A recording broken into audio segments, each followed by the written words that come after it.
नमस्कार, आपका अखबार के YouTube चैनल पर आपका स्वागत है। मैं हूं प्रदीप सिंह।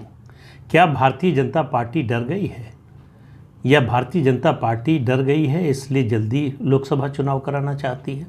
ये कई सारे सवाल हैं जो विपक्ष की ओर से उठाए जा रहे हैं। कहा जा रहा है कि जो 5 राज्यों के चुनाव होने वाले हैं, यानी मध्य प्रदेश, राजस्थान, छत्तीसगढ़, तेलंगाना और मिज़ोरम, उनमें से 3 राज्यों में छत्तीसगढ़, मध्य प्रदेश और राजस्थान में बीजेपी की हालत बड़ी पतली है, वो हारने वाली है। हार के डर से जो है लोकसभा चुनाव जल्दी हो सकते हैं। जैसे 2004 में इंडिया शाइनिंग दिख रहा था बीजेपी को, उसी तरह से इस समय दिख रहा है और वो चुनाव प्रीपोन करना चाहती है। अब आप देखिए, ये परस्पर विरोधी तर्क है। अगर बीजेपी को हार दिख रही है तो चुनाव पहले क्यों कराएगी? अगर हार नहीं दिख रही है और अगर जीत दिख रही है तो वो क्यों पोस्टपोन करेगी चुनाव? जब से एक देश एक चुनाव की बात की है सरकार ने और कमेटी का गठन किया है, विपक्ष में पूरी अफरा तफरी है। उनको समझ में नहीं आ रहा है कि इस मुद्दे से निपटें कैसे, इसका जवाब क्या दें। उनके पास विरोध के जो तर्क हैं, आप उनको सुन लीजिए। पहले विरोध में उनका तर्क है कि ये एक पार्टी को फेवर करने वाला है, उसके पक्ष में जाएगा। यानी जो पार्टी, ऐसे सर्वे भी हैं कि अगर लोकसभा और विधानसभा चुनाव साथ होते हैं तो उसमें जो पार्टी बड़ी होती है या जिसको लोग पसंद करते हैं, 71% लोग उसी पार्टी को दोनों चुनाव में वोट देते हैं। लेकिन सवाल ये नहीं है कि किस पार्टी को। ये पार्टी राज्य की भी हो सकती है, राष्ट्रीय पार्टी भी हो सकती है। जैसा हम देखते हैं आंध्र प्रदेश में लोकसभा में भी बड़ा बहुमत मिला वाईआरसीपी को, 25 में से 22 सीटें, और विधानसभा में भी मिला 175 में से 150 सीटें। तो ऐसा नहीं है कि कोई राष्ट्रीय पार्टी गई और वहाँ उसको जो है बहुत बड़ा मैंडेट मिल गया। इसी तरह से उड़ीसा में, वहाँ भी लोकसभा और विधानसभा दोनों में ज़्यादा सीटें मिली बीजू जनता दल को। तो इसलिए ये जो तर्क है इसमें कोई दम नहीं है। दूसरा तर्क कि सरकार का दावा है कि इससे चुनाव खर्च में कमी आएगी, जबकि ऐसा है नहीं। जो बचत होगी वो बहुत मामूली है। अब आप कुछ आंकड़े आपको बताता हूँ। 2014 के चुनाव में 1115 करोड़ रुपए चुनाव आयोग ने खर्च किया। ये चुनाव आयोग के खर्च का ब्यौरा है। और उसके अलावा 2019 में 3800 करोड़ रुपए करीब खर्च हुए चुनाव पर। राज्यसभा में विपक्ष के नेता मल्लिकार्जुन खड़गे ने चुनाव आयोग के हवाले से कहा कि 2019 के लोकसभा चुनाव में चुनाव आयोग, राजनीतिक दलों और दलों के उम्मीदवारों का कुल मिलाकर खर्चा 55,000 से 60,000 करोड़ रुपए था। और चुनाव आयोग का जो अनुमान है, एक साथ अगर चुनाव होते हैं लोकसभा और विधानसभा दोनों के, तो नई ईवीएम पर लगभग 9,000 करोड़ का खर्च आएगा। अब ये खर्च जो है वन टाइम है भी और नहीं भी है। इसलिए कि वन टाइम इसलिए है कि एक ईवीएम की जो लाइफ होती है वो 15 साल की होती है। तो 9,000 करोड़ अगर खर्च होगा तो 15 साल तक वो खर्च जो है उसके बाद करना नहीं पड़ेगा। तो कुल मिलाकर ये बात सही है कि चुनाव पर जो खर्च होता है चुनाव आयोग का या सरकार का कहें, वो उसमें बहुत ज़्यादा अंतर नहीं पड़ने वाला, तो बहुत बड़ी बचत नहीं होने वाली। लेकिन जो पैसा राजनीतिक दल और उम्मीदवार खर्च करते हैं उसमें बहुत भारी कटौती होने वाली है। उसकी वजह है कि बार बार चुनाव नहीं होगा, बार बार जो है चंदा नहीं जुटाना पड़ेगा। तो सबसे बड़ा नुकसान होगा ब्लैक मनी। ब्लैक मनी का जनरेशन कम हो जाएगा, उसकी ज़रूरत ही कम हो जाएगी कि एक ही बार खर्च करना होगा। बार बार राजनीतिक दलों को, उम्मीदवारों को बार बार खर्च नहीं। उम्मीदवार तो राज्य के अलग अलग होंगे तो अलग अलग जो है राज्यों पर असर पड़ेगा, लेकिन पार्टियां तो ज़्यादातर जो है ऐसी हैं जो कई राज्यों में चुनाव लड़ती हैं, खासतौर से राष्ट्रीय पार्टियां, चाहे कांग्रेस हो और चाहे बीजेपी हो। अब आम आदमी पार्टी भी दो राज्यों में सरकार में है और कई राज्यों में चुनाव लड़ती है, उसके लिए वो भी पैसा जुटाती है। तो उस सब की ज़रूरत कम हो जाएगी। लेकिन मैं इसकी भी बात नहीं कर रहा हूँ। ये जितना खर्च कम होगा, असली फ़र्क क्या पड़ेगा? असली फ़र्क पड़ेगा डेवलपमेंट के जो योजनाएं हैं, प्रोजेक्ट्स हैं, उनके काम पर। आपको मालूम है कि इस देश में जितनी परियोजनाएं हैं उनकी लागत बढ़ने का दो तरह से होता है, एक कॉस्ट ओवररन और एक होता है टाइम ओवररन। समय ज़्यादा लगा तो लागत बढ़ जाएगी और सामान महंगा हुआ तो लागत बढ़ जाएगी।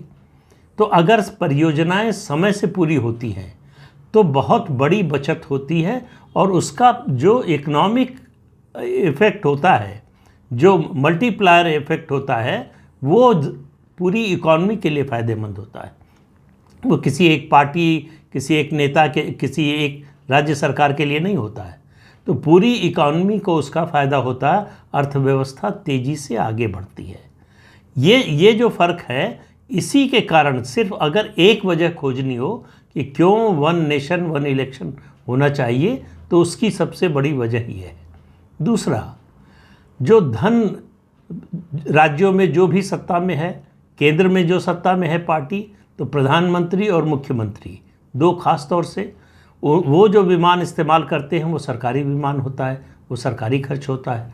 उसके अलावा अब तो छोटी छोटी पार्टियों के नेता भी हेलीकॉप्टर और प्राइवेट प्लेन जो है, प्राइवेट जेट हायर करते हैं चुनाव प्रचार के लिए। तो वो एक बड़ा खर्च होता है। वो 5 साल में सिर्फ एक बार होगा। और सोचिए कि 5 साल में हर साल जो है अभी खर्च करना पड़ता है। अलग अलग राज्यों में पार्टियां जो कई राज्यों में लड़ती हैं तो कई राज्यों में। एक बात और समझिए, जो 55-60 हज़ार करोड़ चुनाव आयोग का अनुमान है खर्च हुआ पार्टियों का, उम्मीदवारों का और चुनाव आयोग का मिला के सब, उसमें से 44,000 करोड़ पार्टियों और उम्मीदवारों ने खर्च किया। इस आंकड़े से आपको अंदाज़ा लगेगा कि कितने बड़े पैमाने पर खर्च होता है चुनाव में। और ये अनुमान है, वास्तविकता में इससे कितना ज़्यादा खर्च होता है ये इसका अनुमान लगाना भी शायद बड़ा मुश्किल काम है। खर्च की जो सीमा चुनाव आयोग तय करता है उस दायरे में कोई पार्टी या कोई उम्मीदवार खर्च नहीं करता। सारे उम्मीदवार, पार्टियों के लिए कोई इस तरह का बंधन नहीं है कितना खर्च करें, लेकिन उम्मीदवारों पर है। लेकिन हर उम्मीदवार जितना खर्च की सीमा तय है उससे कई गुना ज़्यादा खर्च करता है। ये चुनाव आयोग को पता है, राजनीतिक दलों को पता है, अदालतों को पता है, हमको, आपको, सबको पता है। तो उस पर जो है ये हर साल चुनाव का जो तलवार लटकी रहती है। उसके अलावा ये तो लोकसभा और उसके बाद विधानसभा चुनाव की बात हो गई। फिर स्थानीय निकाय के चुनाव, पंचायत के चुनाव, तो देश में कहीं ना कहीं हर समय चुनाव चलता ही रहता है। उससे निजात मिलेगी, उससे छुटकारा मिलेगा। अब बात रही, क्या भारतीय जनता पार्टी डरी हुई है? क्या उसको लग रहा है कि इन 5 राज्यों में से 3 राज्यों में उसकी हार तय है और तेलंगाना में उसकी जो बढ़त थी वो कम हो गई है, मिज़ोरम में वैसे भी बीजेपी का कुछ नहीं है, तो तेलंगाना में बीजेपी की बढ़त कर्नाटक चुनाव से पहले जो थी वो कम हो गई है, बिल्कुल सही बात है। लेकिन मध्य प्रदेश, छत्तीसगढ़ और राजस्थान में परिस्थितियां बिल्कुल अलग हैं। राजस्थान में बीजेपी बड़े फासले से जीतेगी चुनाव, ऐसा साफ दिखाई दे रहा है। मध्य प्रदेश में अब बीजेपी की सरकार बनने से कांग्रेस रोक पाने में सक्षम नहीं दिखाई दे रही है। छत्तीसगढ़ सरप्राइज कर सकता है, लेकिन छत्तीसगढ़ के बारे में मैं ये नहीं कह सकता कि बीजेपी वहाँ जीत सकती है। सिर्फ इतना कह सकता हूँ कि छत्तीसगढ़, राजस्थान, मध्य प्रदेश, तेलंगाना, इन चारों राज्यों में 2018 की तुलना में भारतीय जनता पार्टी की स्थिति बेहतर है। जो 2018 का रिज़ल्ट था उससे बेहतर रिज़ल्ट आएगा। तो इसलिए ये कहना कि भाजपा डरी हुई है इसलिए चुनाव पहले करा रही है या पोस्टपोन कर रही है, दोनों तर्क दिए जा रहे हैं विपक्ष की ओर से। एक डर ये बताता है कि पोस्टपोन कर रहे हैं, दूसरा डर ये बताता है कि जो है वो प्रीपोन कर रहे हैं। लोकसभा में डरे हैं इसलिए प्रीपोन कर रहे हैं, विधानसभा में डरे हैं इसलिए पोस्टपोन कर रहे हैं। तो विपक्ष खुद ही कंफ्यूज्ड है कि भाई अगर लोकसभा को प्रीपोन कर रहे हैं तो इसका मतलब राज्यों में तो निश्चिंत है, अगर विधानसभा का चुनाव जो है पोस्टपोन कर रहे हैं तो इसका मतलब लोकसभा में निश्चिंत है। लेकिन विपक्ष जो है इस समय बड़ी दुविधा में है कि वो स्टैंड क्या ले। एक के बाद एक सत्तारूढ़ दल की ओर से मुद्दे उछाले जा रहे हैं। वन नेशन वन इलेक्शन का था, अब भारत का नाम इंडिया से बदलकर भारत रखने की बात हो रही है। राष्ट्रपति ने G20 के लिए जो इनविटेशन भेजे हैं उसमें प्रेसिडेंट ऑफ इंडिया की बजाय प्रेसिडेंट ऑफ भारत लिखा है। इस पर विपक्ष बवाल कर रहा है कि भारत क्यों, इंडिया से ऐसी क्या नाराज़गी, इंडिया नाम हमने अपने गठबंधन का रख लिया इसलिए डर गई बीजेपी।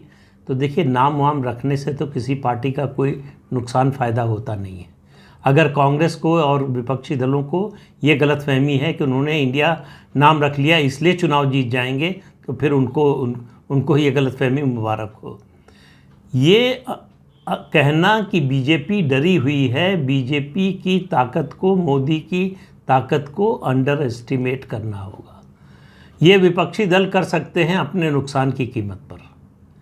ये ऐसी पार्टी है इस समय पिछले 9 साढ़े 9 साल से जो डर कर कोई काम नहीं करती। वो अपने एजेंडे के मुताबिक और अपने टाइम टेबल के मुताबिक काम करती है और वही कर रही है। 5 दिन का जो विशेष सत्र हो रहा है संसद का, उसमें मैं पहले भी एक वीडियो में कह चुका हूँ, फिर कह रहा हूँ कि ज़्यादा संभावना है कि महिला आरक्षण विधेयक आएगा जिसका कोई विरोध नहीं कर पाएगा। और उस विधेयक के पास होने का कितना बड़ा फ़ायदा मिलेगा भारतीय जनता पार्टी को, इसका अंदाज़ा विपक्ष को अभी तक है ही नहीं। तो कुल मिलाकर जो स्थिति लोकसभा चुनाव की दृष्टि से देखें या विधानसभा चुनाव की दृष्टि से देखें, तो बीजेपी की तैयारी पूरी है।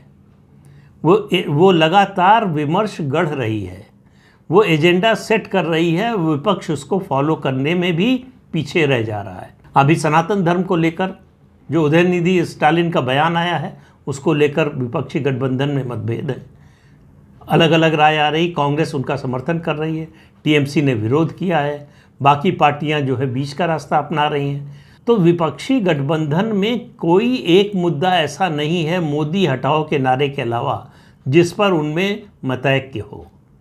अब कुछ लोग तुलना कर रहे हैं कि ये 2004 जैसा चुनाव हो सकता है। मैं एक वीडियो में बड़े विस्तार से आपको बता चुका हूँ कि 2004 और 2024 में क्या अंतर है, क्यों 2024 कभी 2004 नहीं बन सकता। लेकिन अगर तुलना ही करनी हो तो मैं कहूँगा कि इस 2024 के चुनाव की तुलना 1971 के चुनाव से की जा सकती है। उस समय भी आप याद कीजिए तो विपक्षी दलों को यही लगा था कि हम सब एक हो जाएं और कांग्रेस के खिलाफ एक उम्मीदवार खड़ा करें तो कांग्रेस को हरा देंगे। इसलिए ग्रैंड अलायंस बना सभी पार्टियों का। कांग्रेस के एक उम्मीदवार के खिलाफ विपक्ष का एक ही उम्मीदवार आया। उस समय नारा था इंदिरा हटाओ विपक्ष का, आज नारा है मोदी हटाओ।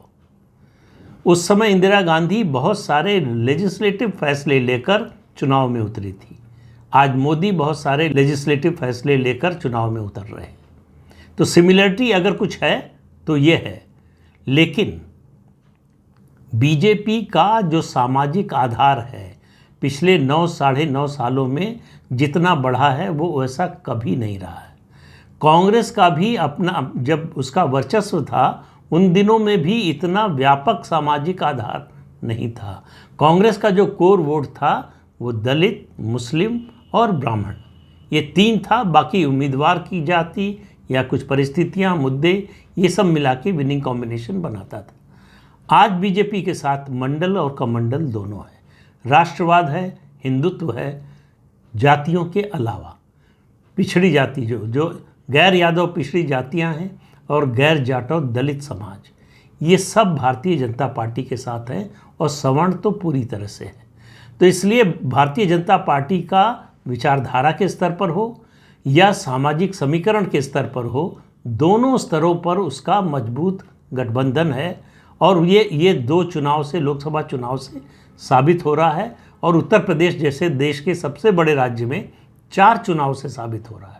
इसलिए आज की भाजपा की तुलना 2004 की भाजपा से करना, इससे बड़ी गलती और कोई नहीं हो सकती चुनाव विश्लेषण की दृष्टि से।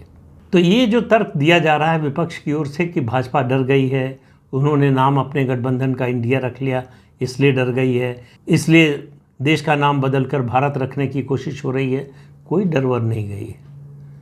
भाजपा उसी तरह से आक्रामक रूप में है जैसे कोई भी संगठन, कोई भी सेना ये कोशिश करती है कि 1 इंच ज़मीन भी अपने विरोधी को नहीं देना है।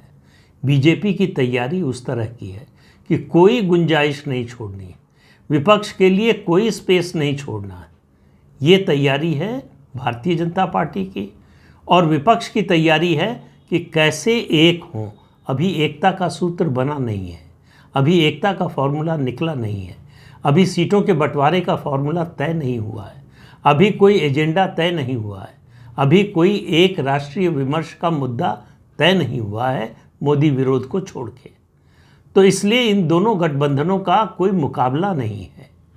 और जनता में जिस तरह की विश्वसनीयता इस समय प्रधानमंत्री नरेंद्र मोदी की है, 1971 में भी इंदिरा गांधी की वैसी विश्वसनीयता नहीं थी। आज देश का वंचित वर्ग मोदी के साथ है, उसको लगता है ये व्यक्ति हमारे बीच का आदमी है। तो इसलिए जो है उसके विश्वास में कोई कमी नहीं आई है। जब तक उस वर्ग के विश्वास में कमी नहीं आती, भरोसे में कमी नहीं आती, तब तक मोदी को कमज़ोर करना या हराना बहुत ही कठिन काम है। तो इस अंक में इतना ही। अगले अंक में फिर मिलेंगे किसी नए मुद्दे के साथ। तब तक के लिए अनुमति दीजिए। आपसे अनुरोध है कि ये चैनल देखिए, शेयर कीजिए, लाइक कीजिए और सब्सक्राइब ज़रूर कीजिए। नमस्कार।